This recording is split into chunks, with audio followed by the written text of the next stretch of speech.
some more.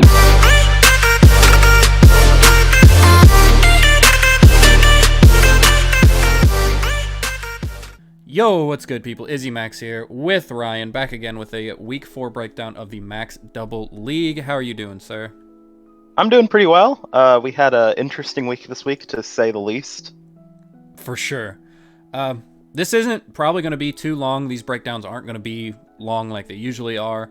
A lot of the coaches are finally understanding what they're doing, so we're just going to go through, kind of hit some key points in the matches, and then we'll continue on our way.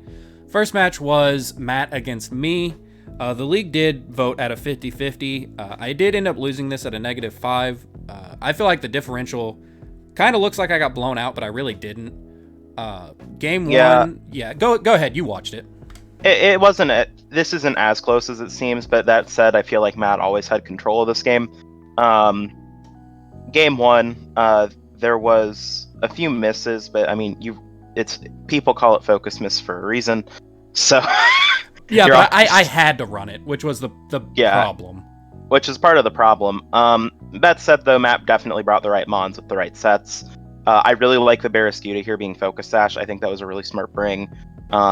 I like that he in game 2 was not afraid of the Colossal, and still managed to make a really solid play there. That was a good read. Game 2 to me felt like you were really going for a hard win con. I had to. And you felt like you had to, because game 1 didn't quite go your way. This was just a really, really good game by Matt. I think your prep and your play was good too. If I was in your shoes, I would make almost the exact same plays you did.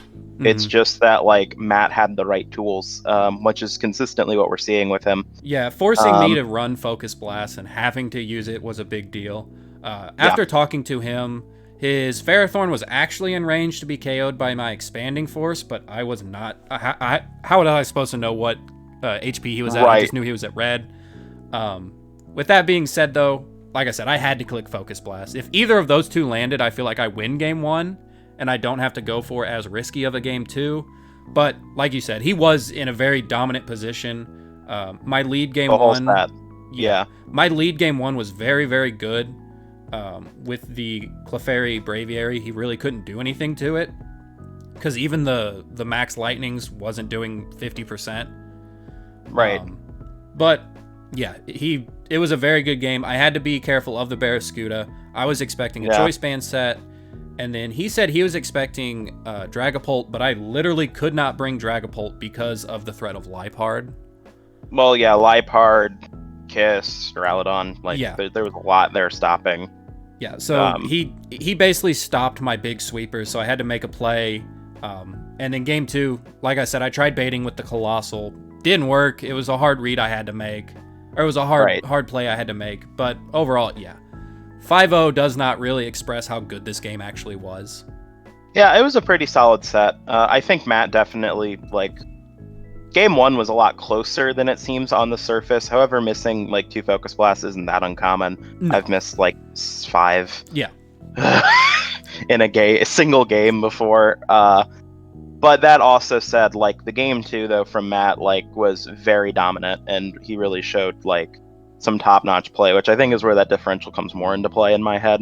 Yeah, but if I didn't have to do the hard play, it would have been closer anyway. If I would have just led Braviary, or Clefairy. But no, game 2 you had to. Yeah. There was no way around it. All right, moving on.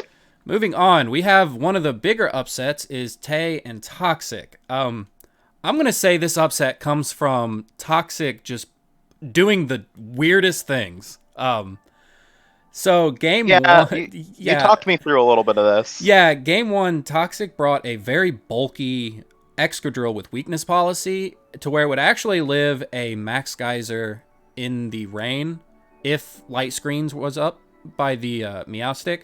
So it ended up living and then went for Max Flutterby using X-Scissor to KO the Ludicolo, and then the game kind of snowballed from there. And I think that's a really good... I actually think that set is pretty good. It is. It's super risky, but considering that we've seen Tay Breezy do that week in, week out, that to me that made a lot of sense. Oh, for sure.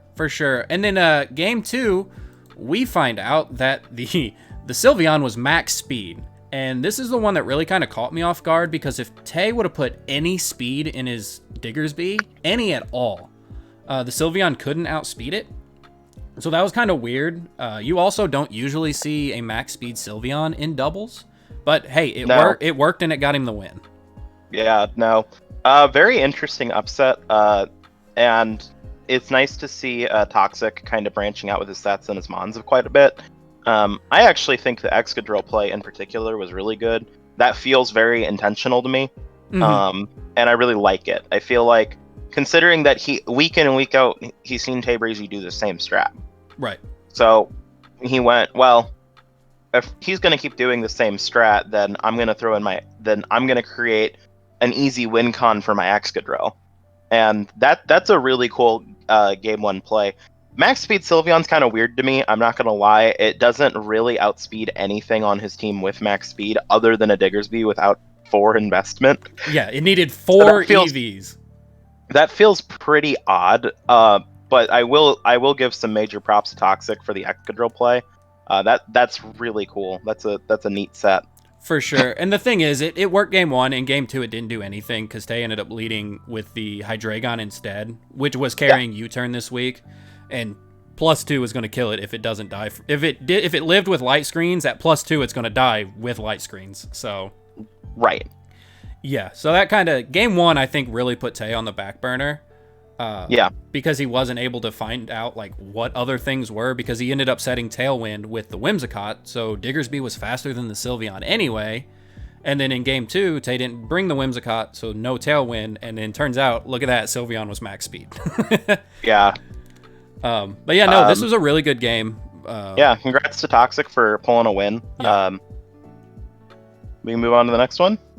Next one is Hub against Hunter. This game actually was very dominant.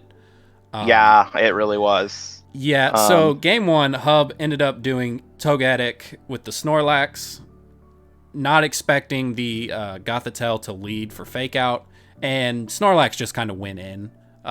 Yeah. Bisharp finally ended up getting a kill and then died, but yeah, who cares? Snorlax did most of the work. And then in game 2, she was fearing the Conkeldurr Gothitelle lead, so she ended up just saying, all right, let's go, and ended up leading with the Venusaur Urshifu.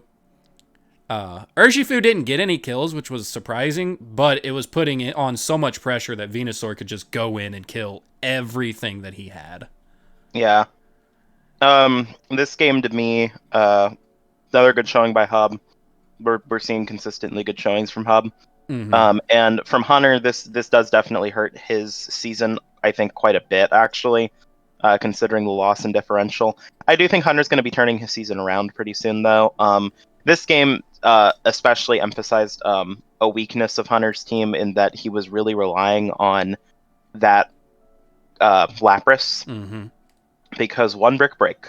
One brick break, and the whole thing goes to poop.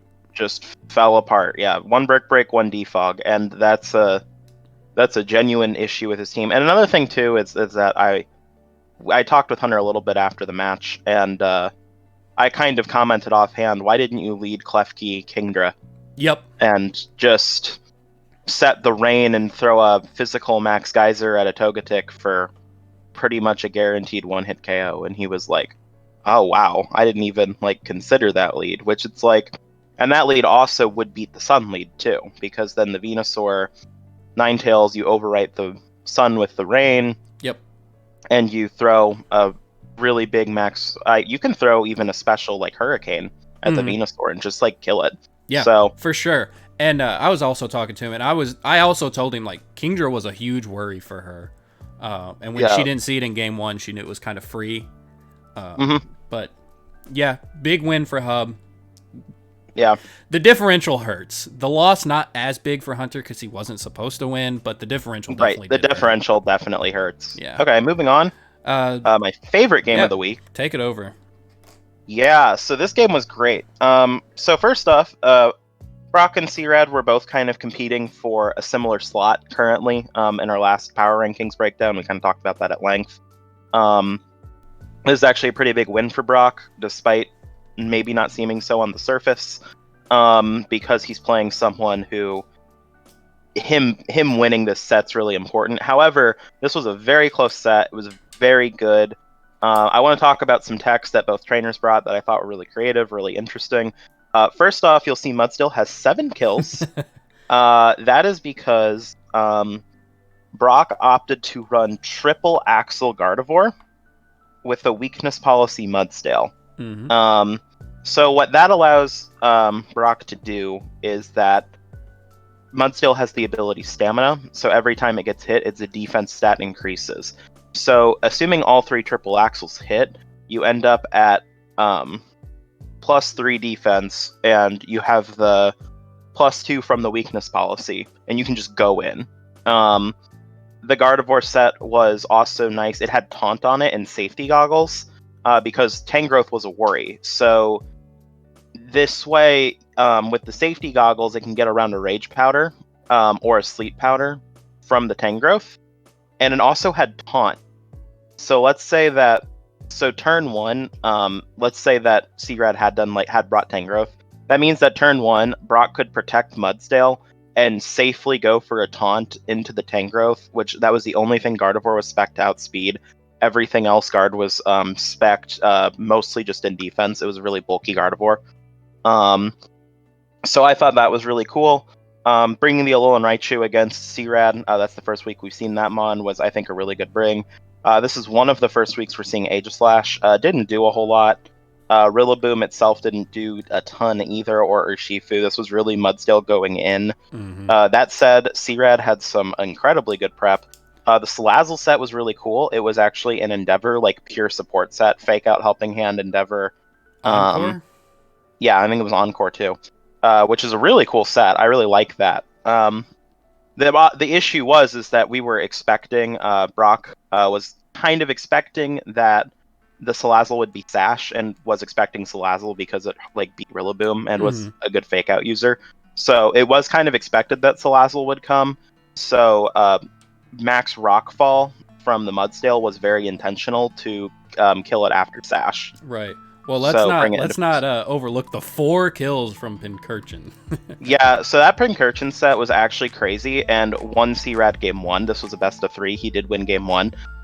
Game 1, this Pincurchin was running a mixed set. It was Rising Voltage, Hydro Pump, Sucker Punch, and what was the last move? I think it was just Hard Thunderbolt.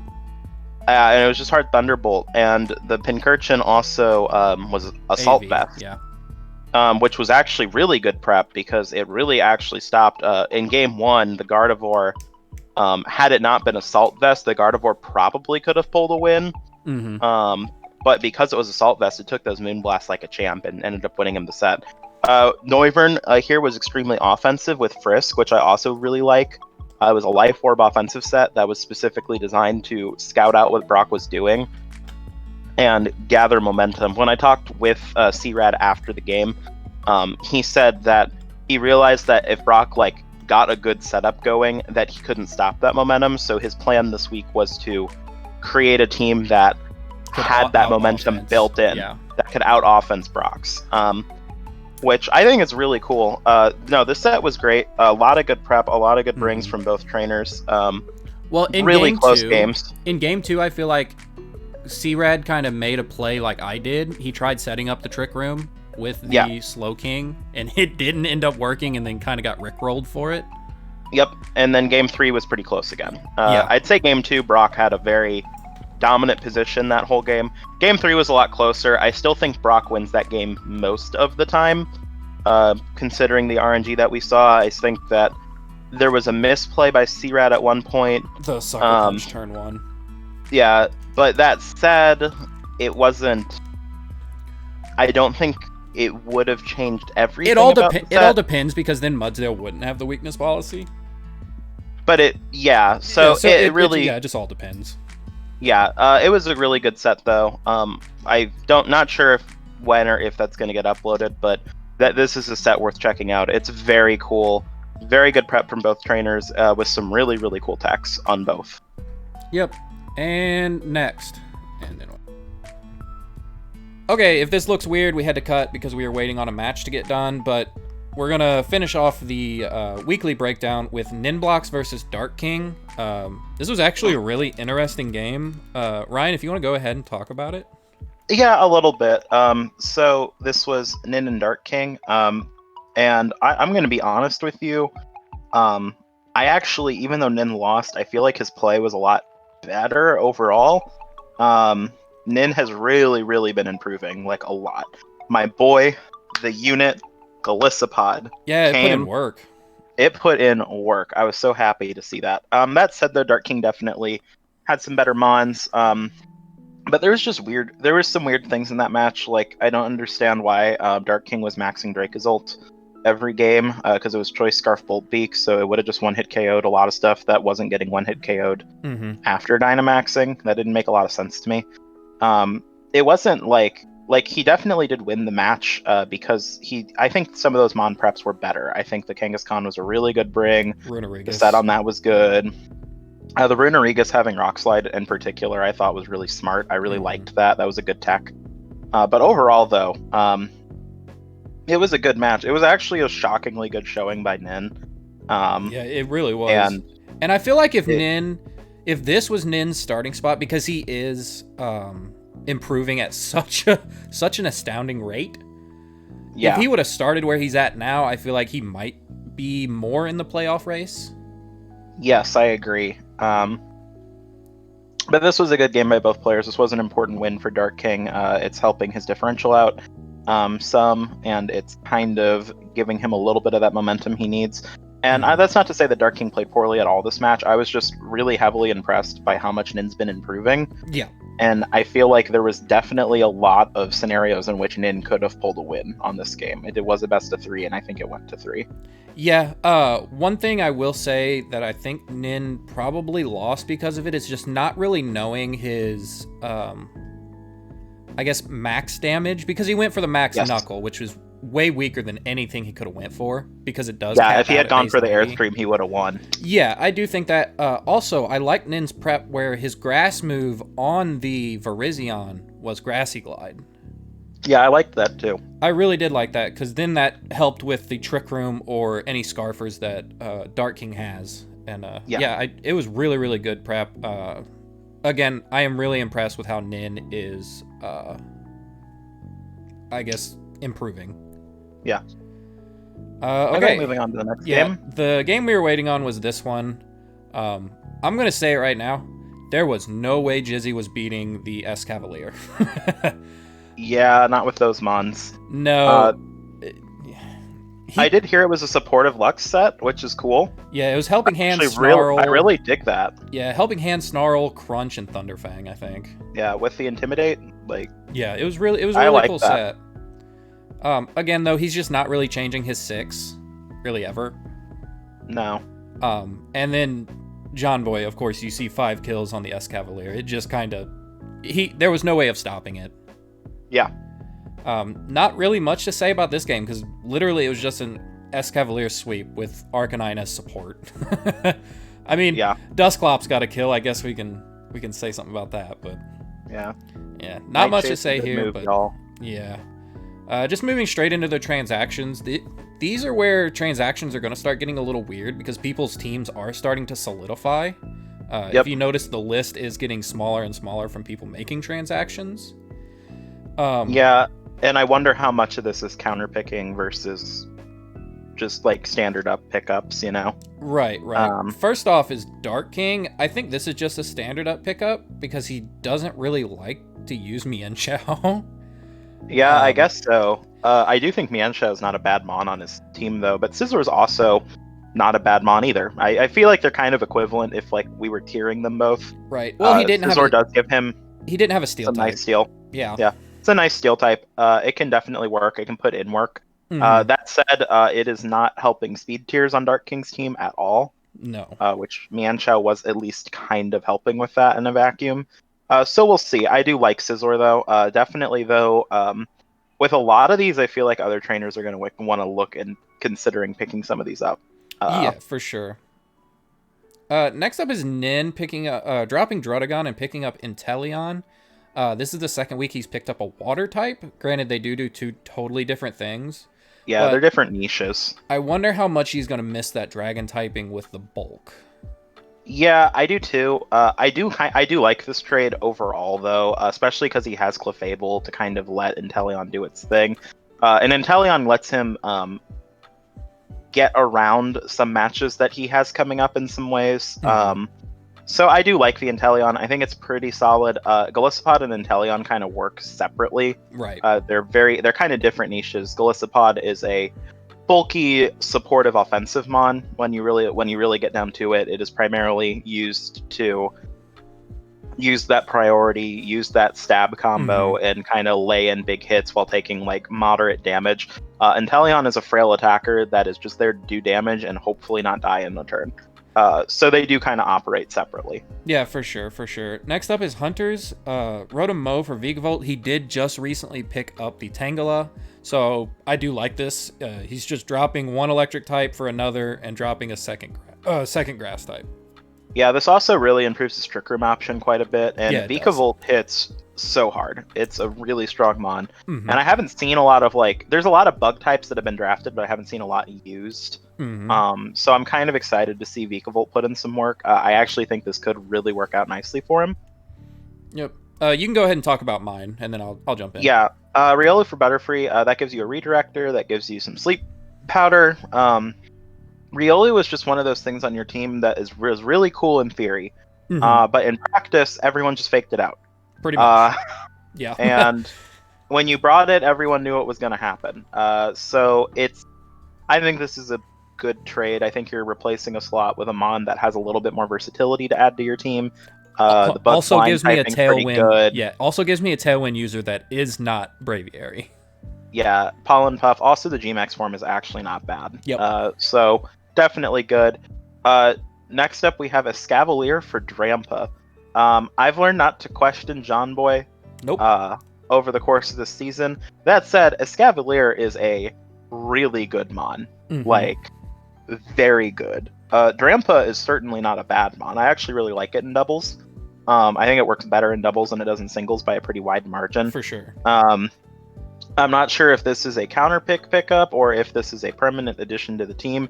I do think it's funny coming off of Escavalier literally carrying an entire battle to drop it. But hey, we'll see. I'm kind of interested to see what happens.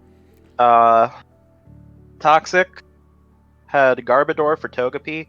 Garbodor wasn't doing anything on his team. Togepi gives him a redirector. The problem is Togepi is so unbelievably frail that even with Eviolite, it just dies in one hit to everything anyway. Yeah.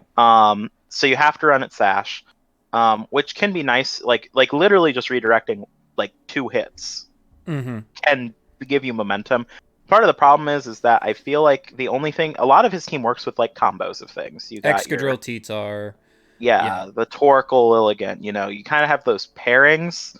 The only mon he has that really wants like that single, that ability to alleviate that pressure is Komao. But like Komao dies to a Dazzling Gleam. Yeah, that's it. Then you just Dazzling Gleam. So I don't know. We'll see how this works out for him. I do think a redirector is good. This was also the only one available left. So other than Butterfree, but yeah. Yeah, but you had taken Butterfree prior. I feel like Butterfree would have been a good fit for his team, but I think you might have sniped him on that. Probably, honestly. If you had to dive deep into Togepi, I probably did. And then Breezy, Beartic for Seismitoad, which I think is an interesting trade. So I'll tell you now, there's a reason for this. First of all, Seismitoad can be physical or special. Yeah, which I like that. Seismitoad also doesn't really rely on Pelipper actually doing anything. Nope. It can just do its own thing by itself. Yeah, and it's a good Twist Swim user. Yeah, and it also is Water Absorb is not bad. Yeah, I was talking to him, and he's like, I really want to keep my Rain, but like what happened in the match this week, people are starting to find ways around the Ludicolo. Yeah. Well, Seismitoad has totally different weaknesses. Yeah, so it's giving him that versatility. No, and I actually really like this trade. I think it'll be cool. I'm excited to see Seismitoad. It's actually like low-key one of my favorite mons, so really I think that'll work out really well for him. Yep. As for mons trainers should look at to pick up, Beartic is definitely on the list. Escavalier. Escavalier's probably the biggest one on this list, if I'm being totally honest. Escavalier's crazy good. Mm-hmm. Rotom-Mo's actually pretty solid. I could see some trainers looking at picking up Rotom-Mo. It's a pretty solid mon. Rotom Heat is still on the board as well. Yeah, Dredagon is not bad. It's not amazing, but it's not bad. And if you want a dragon type, considering Drampa just got picked up, Dredagon's literally the best option. Yeah. And Mienshao, I think is a really good fighting type. If you're looking for a fast fake out user, this is a pretty solid one. It's got some kind of cool niche strats, but it is hard to use. And then Riolu. Good luck to anybody, because this whole draft, everybody has at least 2 fake out users. Yeah, so it's good luck with that one. Yeah. But anyway, that's going to be it for us this week. We do have some interesting stuff happening next week. Yeah, that's really it for us. It is. See you next week. Yep. Thanks for having me on. See ya.